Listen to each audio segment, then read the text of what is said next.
Bakunzi ba JCTV nkuko mubibona uno munsi mu kiganiro ahiwanyu inyubako rusangi zifashe gute twagendeye komine yagutse ya Ntahangwa muri zone ya Mutimbuzi aho twagendeye ibarabara ni Kenze mu Maramvya RN5 tere Kenze Maramvya tere 14 kirekura iryo barabara hakaba haheze igihe gito risubiwemwo. Uno munsi rero mu nyubako rusangi ahiwanyu izifashe gute niryo barabara twashimye kubabwira uko yubatswe n'ukuntu abene gihugu bavuga ku bikorwa byo gusanura iri barabara, ndetse turanaza no kuvugisha abandi bantu batandukanye kubijanye n'ivyo babona bijanye n'ukuntu iri barabara ryatunganijwe. Turi muri zone ya kera, zone ya Maramvya, niho twagendeye muri kino kiganiro. Uno munsi rero tukaba tugomba tuganire n'abene gihugu baherereye kuri barabara bashashobora kuza kutubwira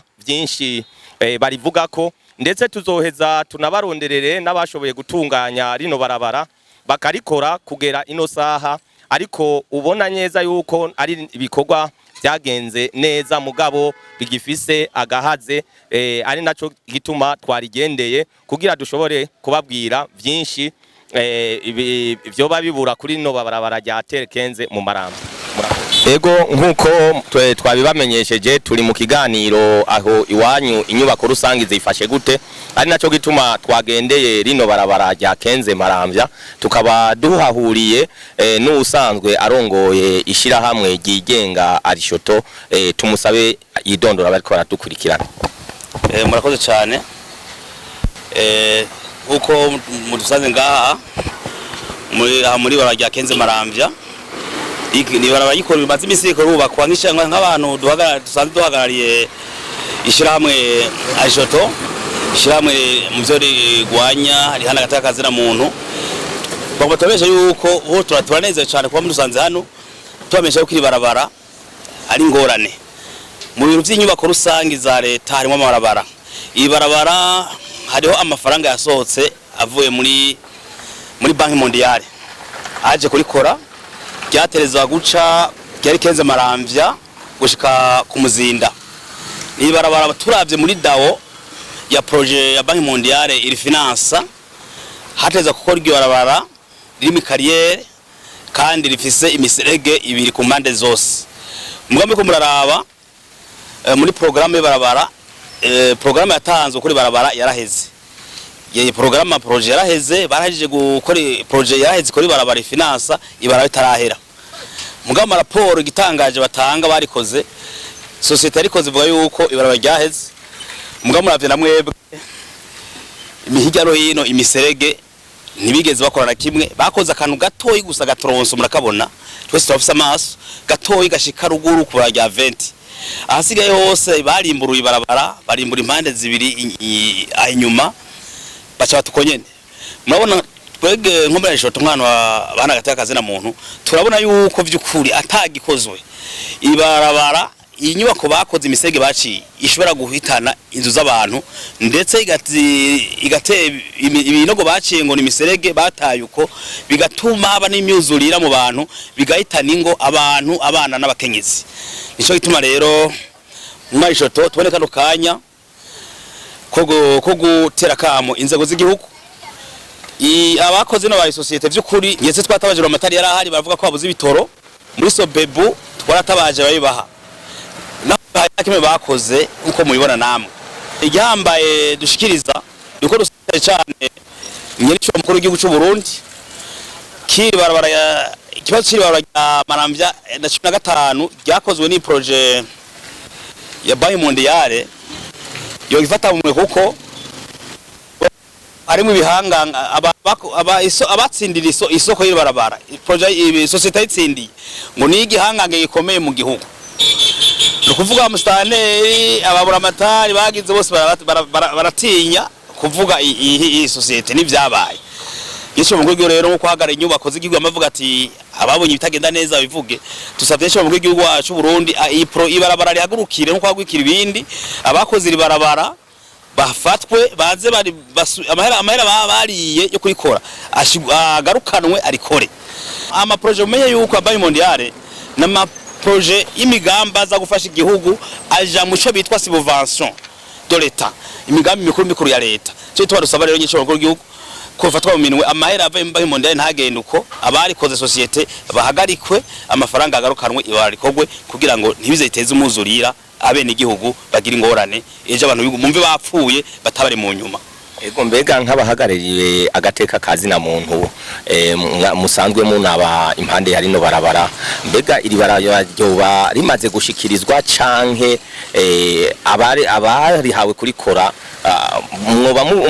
mwoba bazogaruka kuribandanya canke amakuru mwoba mufise bameze gute? Amakuru dufise nk'abana agateka kazi na muntu kwizera n'ukwiri barabara muri yacu raporo dufise batazosubira kurikora kubera mu makuru dufise n'umushikiranganje projet batumye baramaze gushikira ni kuvuga projet yaraheze n'ikiringo bahawe cyaraheze gendaga ruko vyapa ikiringo bahawe dere d'execution du projet yaramaze kurangira ni kuvuga ni projet yararangiye ntiyosubira kubandanya maje make rumva nta kizere dufise nico gituma iyi projet yaraheze amahera yose yarasohotse mbwa ibarabara ryakozwe hagomba gukoreshwa ingufu z'igihugu kugira amahera azakora ibarabara yari yarasohotse abayariye bayazane kuko ntabwo uzarafata ibintu by'igihugu biza bashira mu mifuko y'abantu ibintu by'inyungu rusange.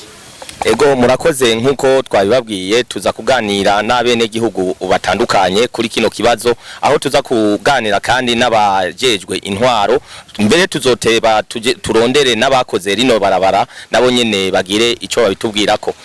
Turacyari mu kiganiro aho iwanyu inyubako rusangi zifashe gute ni kiganiro gica imisi yose kuri televiziyo yanyu ariyo JCTV.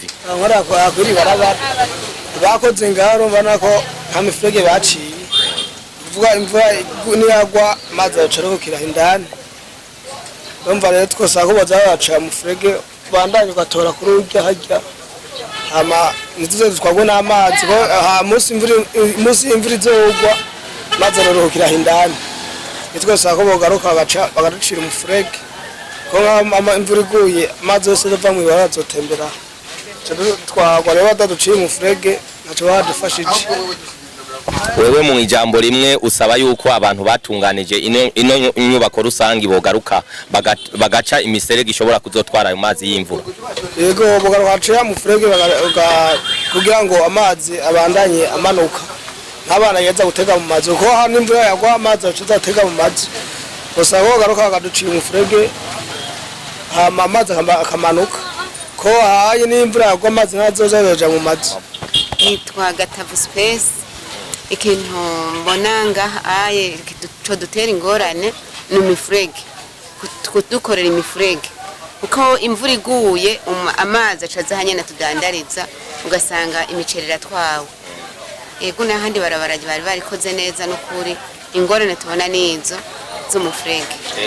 Nkuko uyu mumama mwumva abivuga aravuga ati ibarabara ryari ritunganijwe bari bagerageje kuritunganya neza ariko agahaze n'imifurege sinzi ko nundi mumama ariko abibona mbe mama namwe mubona ibikorwa by'iri barabara mwavyakiye gute musaba iki? Twe twavyakiriye neza mugabo bwa mbere na mbere nitwa Munezero Marie Chantal mu kudukorera ibarabara byarabitunezereye ariko iyo imvura iguye tubona yuko amazi acasanzara bigatuma yuko amazu yotwagwa tukaca dusaba yuko mworaba ukungene bigenda kugira ngo mudusanurire imifurege. Murakoze. No kuvuga nkuko abene gihugu bose bakorera imirimo kuri iri barabara bagumye babishikiriza basaba gukorerwa imifurege kugira ano mazi azoshobore kuronka aho imvura igwira ahatembagara. Nizere yuko abariko barakurikirana kino kiganiro mu wundi mwanya tugomba tuganire n'abajejwe intwaro kubijanye kuri iri barabara aho tugomba tuganire na chef de zone arongoye ino zone yahora ari zone ya kera ya Maramvya aho tugomba tumusange mu biro agira icavuga tuzoheza turondere abatunganije bino bikorwa bya rino barabara nabo baheze batubwire ivyo bariko barakora kugira bashobore gutunganya ibibazo byabo byaba bene gihugu. Sanzwe murongoye ino zone mu ndinganizo nshasha ni Mutimbuzi muri mu ndinganizo ya kera akaba yari zone Maramvya. Ego turi mu kiganiro ahiwanyu inyubako rusangi zifashe gute tukaba rero twagendeye uno munsi barabara Kenze Maramvya iri riheruka gusanurwa aho twabajije abene gihugu n'abandi batandukanye baragira ico bashikiriza. Mbega nk'urongoye ino zone ibi bikorwa vy'iri barabara mwavyakiriye gute, mubona vyarakozwe ku rugero rushimishije, musabiki? Ego murakoze. Ama nkuko abene gihugu babishikirije, turabona ko bwa mbere bwo turashimira cyane abari bashoboye kwiyumvira kudufasha gukora rino barabara. Rero ariko kandi tumaze kubona ko ibarabara ririko rirakogwa, twari twibaza ko ibarabara bishobora guhera. Mugabo mu byo twabonye nkuko mwagiye murabibona, murabona ko ibarabara ryaheze bivanye nuko hariho imifurege yimbwe itashoboye gukorerwa, hariho ayandi makanevu atashoboye gukorwa cyane cyane nkino ruguru. Murabona ko igihe c'imvura n'imvura yatasura, tubona ko amazu menshi azoshobora gutwarwa bivanye nuko amazi ntazoronka aho aca. Rero tugasaba ko abadukoreye rino barabara ko by'ukuri ko batanguye boraba bakariheraheza kugira ngo abene gihugu ntibaze batwagwe n'amazi y'imvura, kuko amazi araba menshi. Yabuze rero iyo atembera amazi aca asubira inyuma, gutyo rero ukaca usanga amazu aratwawe n'abene gihugu baragize ikibazo. Bakunzi ba JCTV, ni kuri kino kiganiro duhejeje kugirana na chef de zone arongoye ino zone ya Mutimbuzi. Turangirije ko kino kiganiro iwanyu inyubako rusangi zifashe gute.